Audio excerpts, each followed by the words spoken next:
Guys, welcome to Miami. How are you? Good. How are you? Thank you, doing well. Excited to talk to you about this film. I always say that if I were an actor and I did one film and then a couple of years later I did the other one, I would forget the whole story and my whole character. How is it for you as actors to bring back these characters, their nuances, their way of moving around, of talking? How was it for you? I think I had a great time. You know, I had an amazing time revisiting the character in a new light. You know, the way that we know Donnie from the first one is night and day compared to who he is in the second one. And Den of Thieves 1 has a huge piece of my heart, you know, because it was the beginning of my career. I was making decisions on my own on what direction to go. And Den of Thieves was one of the biggest steps that I took to get me where I am now. So it'll always have a piece of my heart. So to be able to come back and be able to work with a lot of the same people from the first one behind the scenes, it was great. I had a great time. What about you? I was. What was the question? Sorry. No, it's fine. It's fine. Yes. To bring back the character, to revisit the character after so many years. You know, actually, we were always developing the script over those years, so my mind was always in Big Nick. But right before we started, there was an element. I kind of got filled with fear because I thought, wait a minute, it's Big Nick. That's a commitment, you know. It's like, because there's something about him that is definitely more involved than most of my characters. But that's always good to get a kick up the ass. And what I found was once we started getting into it and looking at him and being around Christian, I quickly climbed back into it. But weirdly, with a slightly different color to it, I felt like I pulled back on some of the decisions I'd made in the first one, and that allowed more in. Like a little less in the has to be, you know, not just physically, but even in the scene, controlling of everything. By coming back, opened up more space for a lot of other things to happen, and for more humor, and for like more vulnerability, and for more bonding with him. You know, so that was it was interesting to be able to play the same character but take him to a different place. Filming in Spain. Spain, per se, is such a wonderful country, such a wonderful experience to immerse yourselves in. How was it for you guys? You go.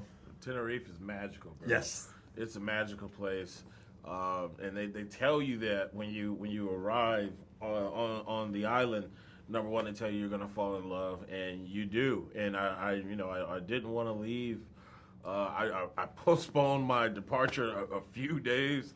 It's an amazing place. I keep trying to convince my family, like, yo, we have to take, I want my siblings and everybody to see this place. But yeah, it was great. Amazing backdrops. Food was amazing. It's a lot of beer and meat. Perfect. Like all the time. That's life. But it's a beautiful place, man. I love it. That's awesome. To me, Tenerife and around there, it's a fascinating blend of cultures, and you see that in the architecture and the vibe. The place itself with a massive volcano. Yeah. So on one side you've got these amazing beaches, but then this volcano and all the lava plains, and it made our locations stunning. Yes. And I have to say, and I don't say this lightly, that Spanish crew took me by surprise. It was actually my favorite crew that I ever worked with. They were so cool. We were both me especially, because I had just taken a lot to get to that point, but emotional at the end to realize I wasn't going to see these people again. Yeah, the goodbye was crazy. Individually, they're like so specific, and you're awesome. You go, love him, love her, and they were so good to us. You know, that it was a real bond in that movie. It was special. That's awesome. And going from there, before we leave, favorite word in Spanish that you learned? Oh, favorite word.